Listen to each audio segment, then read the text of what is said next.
Oh well, I'm a minute late and it says excellent on the stream strength thing, so I'm going to assume that my Wi-Fi is kind of working still. So hey, great. Um, that's not how we begin though.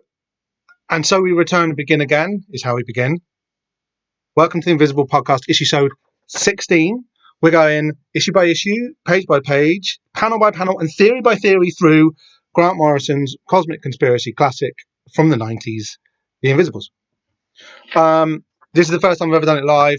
I'm on the south coast of England. It's lockdown. What can I say? It's lockdown. And the world's gone completely strange. I don't know if what day it is. I do know it's a Sunday, but generally I'm losing track of time. It's funny how time anywhere. If space loses meaning, time loses meaning too. And that's something which has been fully road tested in my head now, I feel. Oh, okay, great. I'm getting the words poor and errors all of a sudden. Come on, YouTube, don't let me down. Stream is healthy. Error, no data, error. Don't do that.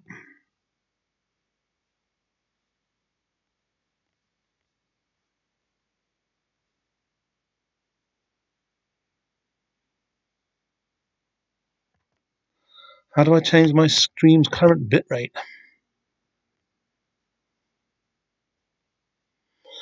Fuck it. Is it even going to record? I don't know.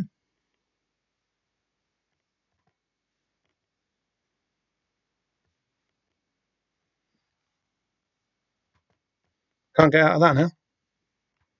Yeah, allow embedding, whatever. Go. Why setting? I clicked on the settings. And now I can't escape from them. Only one small.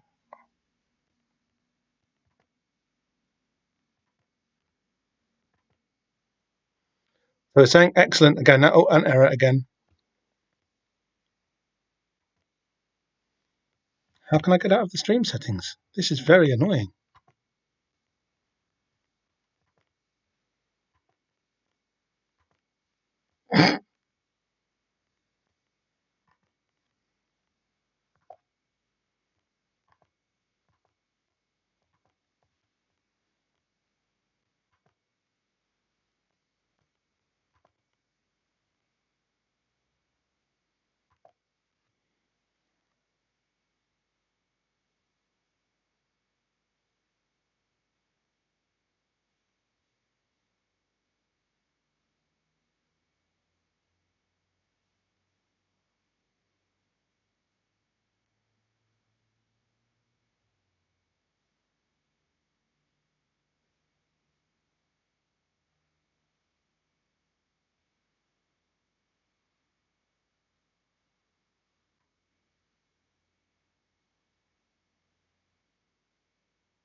So we're still saying that I'm recording live.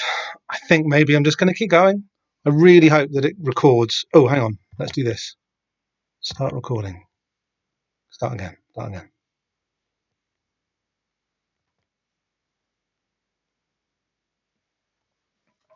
So this is more for the sake of when I actually decide to put it up as a separate video rather than for the live stream. But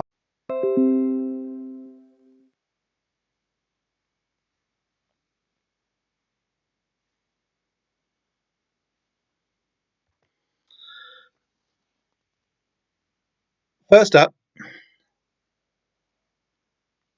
pardon me, it's not a great cover, is it? Let's be honest. Dane's face looks a bit weird compared to the kind of the effort that's been put in with the art on the interior. The cover doesn't really work. This is a bit on the nose. Dane's face is a bit flat and blank, and the nodules here, they're not as good as they are in the issue. What we do have, which is two details that we need to think about, which are London, the name of the chapter, and the date that this came out, which was January 1996. Now, I'm obviously one of the preoccupations that we have to work out every episode is when did the issue actually drop? When did it land? We worked out that the last issue came out probably early October. This issue, therefore, has maybe come out early, mid-November. There are some cues at the back of this issue which would suggest that it came out in good time for late November. But the cover date is January 1996. I'm pretty sure that I didn't get this until January 1996, by which time it would have been out for a couple of months already. I'm pretty sure that I had to go to Bristol to get it. I wasn't able to find it in Somerset. So subsequently, I missed the bit at the back. I don't want to get to it yet because it's not going to happen on this bit. We're going to get to this when we do the second half of the episode in a few days' time, whenever I get around to it. But basically, I didn't get to this at the time. But I did read it, rarely, for the Invisibles, at the time that the date on the cover says, right? January 96. And I was trying not to rely too much on my memories here and try to think about what was actually happening in January 1996. So I looked at the news. And I forgot to look up when Labour dropped Clause 4. Never mind. I looked at the news around the time, and I looked at the charts because I'm shallow, and I discovered that there are 3 tunes which are in the chart in the middle of January 1996, that I think are hashtag highly relevant to this episode and to London, the place where the episode is set. So obviously, like The Invisibles is a very Britpop comic, right? And this is the most Britpop issue yet. And it's kind of got a really interesting embedded critique of Britpop in it.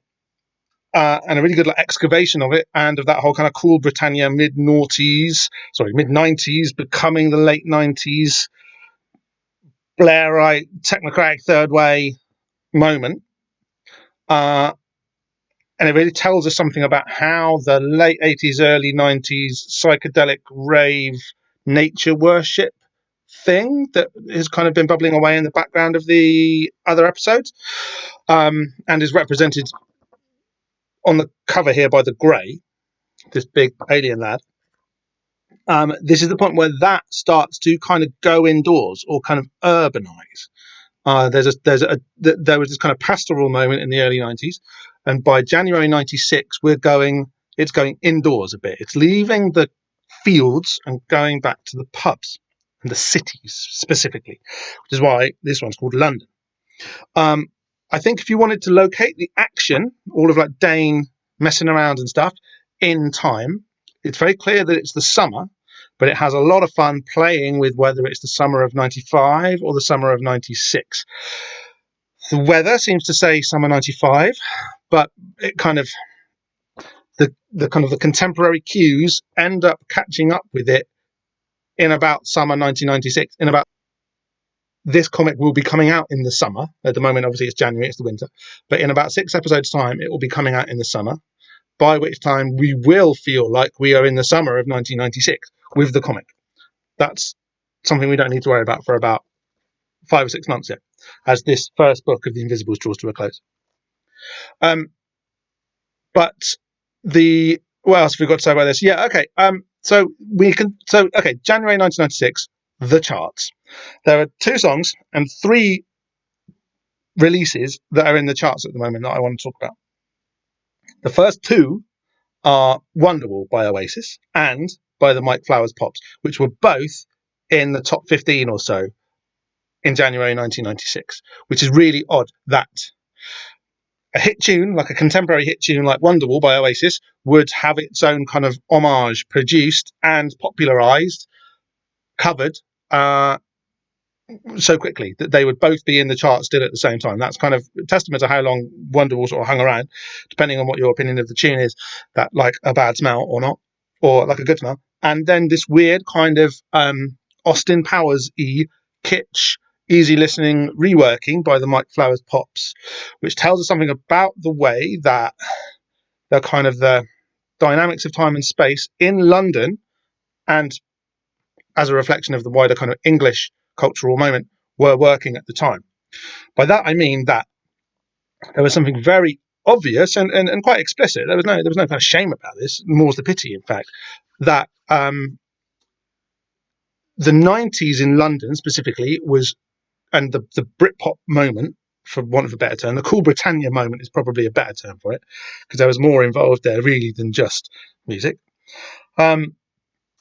Was drawing quite self-consciously upon the 1960s, the Summer of Love, Carnaby Street, the Beatles, this kind of like 67 to 73 kind of long 70s moment, long 60s moment, that, you know, that moment of kind of like baby boomer optimism and hope and fire that caught in central London when the Beatles moved to London and started doing acid and everything took off. You know what I mean?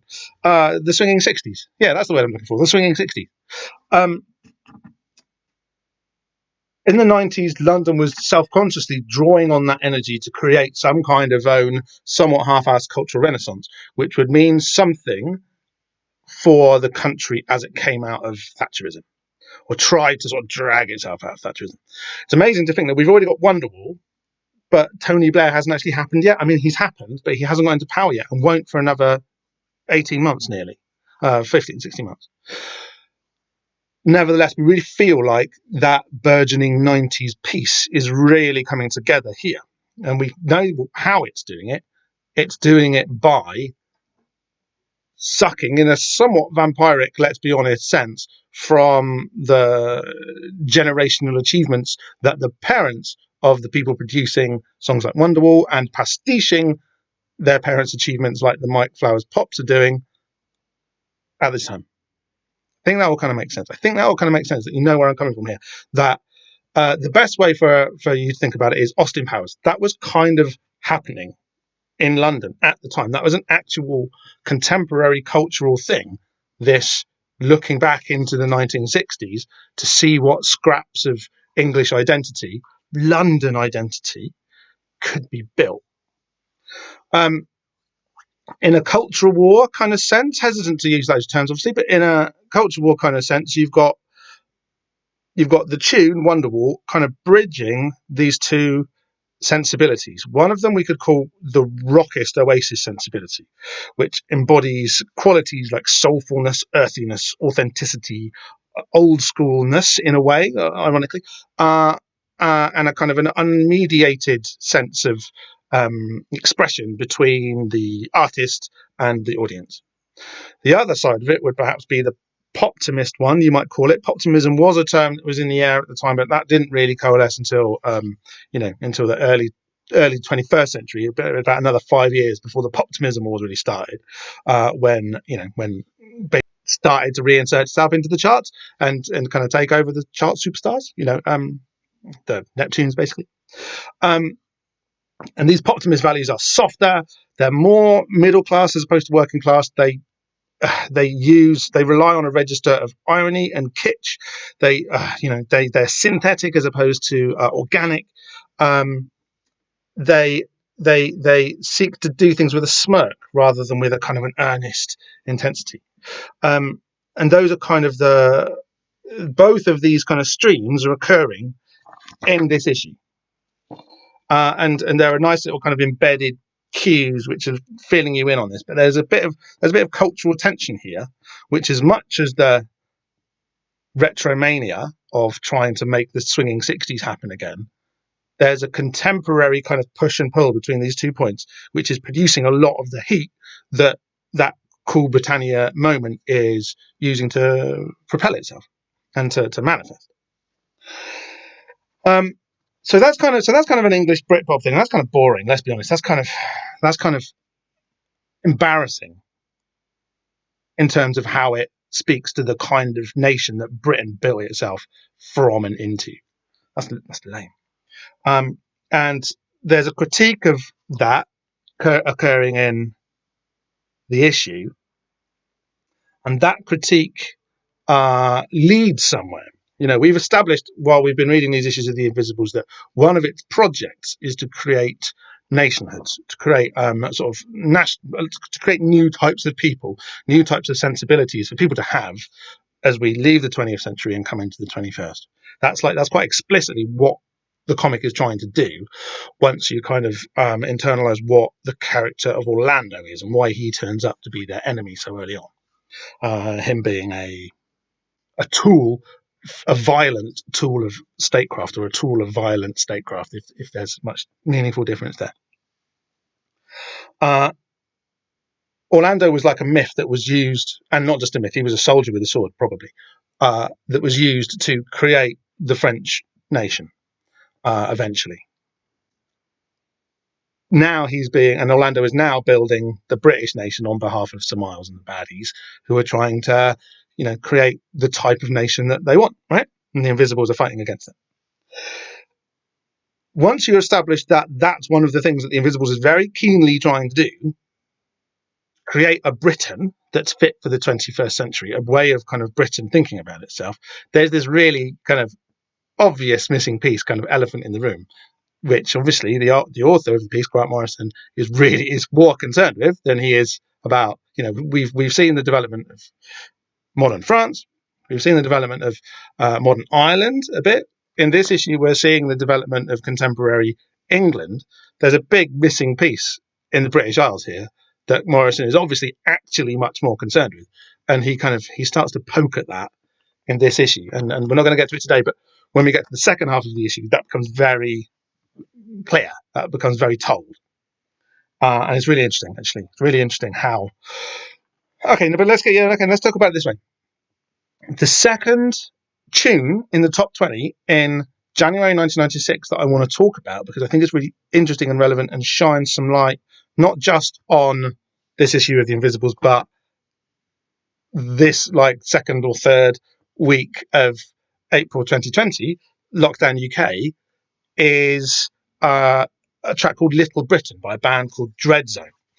Now, Dreadzone were like a rave outfit, for want of a better word. Their cultural moment, which is kind of like 88, even though Dreadzone weren't really around then, that the cultural moment that they represent, which is one of what I just described as like psychedelic nature worship, i.e. people in the UK young people in the UK dancing in fields, as opposed to this kind of like metropolitan sensibility, this kind of urban sensibility. Dreadzone represent that nature piece. And at this time, they had a tune called Dreadzone. They were a band called Dreadzone. They had a tune called Little Britain, and that phrase itself, Little Britain, went on to have a great amount of power culturally throughout the next 15 years in the UK. But anyway, Dreadzone, their moment is passing, and they're trying to sort of explain themselves or transplant themselves from the fields into the clubs, should we say. They're trying to sort of maintain a storytelling capacity, like a cultural presence, which is going to compete with the Oasis one, or the Oasis Mike Flowers one that's creating like a dominant dynamic on dialectic at the moment. The Dreadzone one is still there. Now, Dreadzone were like a dancing in the fields band. But this tune, Little Britain, is about... the beat on it is really lame, basically. It's very not a rave beat for a rave band to produce, if that makes sense. It's like, it's not an ecstasy beat, it's not an amphetamine beat, it's a beery beat. Part of the whole point of Britpop was a very deliberate attack upon the rave culture by pubs and alcohol producers, basically. The story is that young people in Britain stopped going to the pubs. They started dancing in fields. They weren't drinking alcohol. They were taking ecstasy and amphetamines and LSD and cannabis. I just call it cannabis. Not really. And there was a definite and obvious, in retrospect, move on the part of the pub industry to get people drinking again. And Oasis and Blur were a huge part of that. They kind of worshipped alcohol in this way, which is really weird now you look back on it. And there was this kind of shift in the music from these amphetamine-driven beats to these kind of beery beats. Now, this is kind of like the Heavenly Social Club, kind of was the initial nucleus for that. And then its apotheosis was the success of Fatboy Slim, another dude who don't live too far away, that kind of took a lot of these kind of like rave signifiers, mashed them with a kind of a loping rhythm. That's what Little Britain sounds like.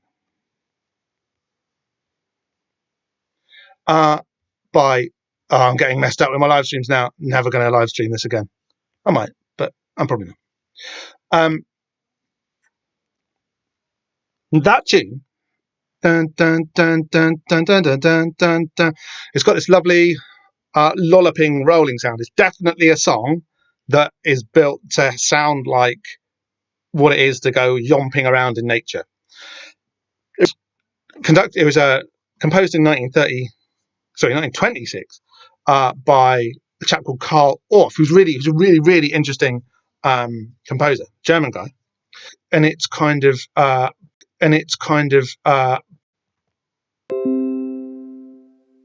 and petty. I don't know what's going on here. And petty bourgeois sensibilities in Germany at the time. It was a very kind of popular, like, cultural thrust sort of thing, and it did feed almost too effortlessly into Nazism, and that's a shame.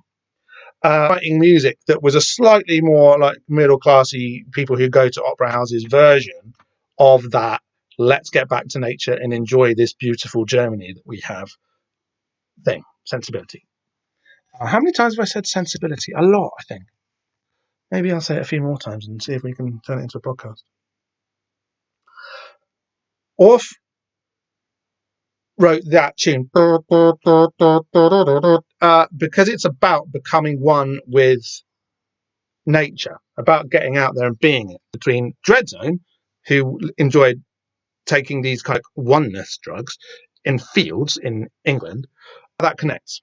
You can see how there's this weird and not entirely unproblematic, because the Nazi thing did come out of it effortlessly, although they're different. You can see how this connects to a rebirth of some kind of weird nature worship. But like I say, that cultural moment is ending.